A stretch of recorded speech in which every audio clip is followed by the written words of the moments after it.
Trasporti ferroviari, sui disagi provocati con l'introduzione del nuovo orario cadenzato, la Giunta cerca di correre ai ripari. Sì, effettivamente l'impegno che sta prendendo adesso l'assessore con i vari territori, con i sindaci, con i comitati, è quello di rimediare alle scoperture che avevamo già segnalato un mese fa.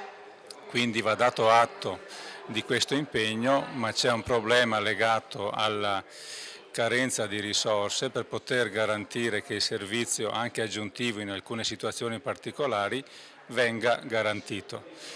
C'è poi un problema di programmazione più complessiva, di prospettiva. Gli errori che abbiamo registrato devono diventare lezione per impostare meglio e più correttamente sulla prospettiva della intermodalità il servizio di trasporto nel Veneto. L'anello debole è proprio il collegamento delle aree a domanda debole tra la ferrovia e la gomma. Su questo serve una programmazione puntuale e una gestione coordinata su input da parte della Regione, cosa che finora non si è verificata.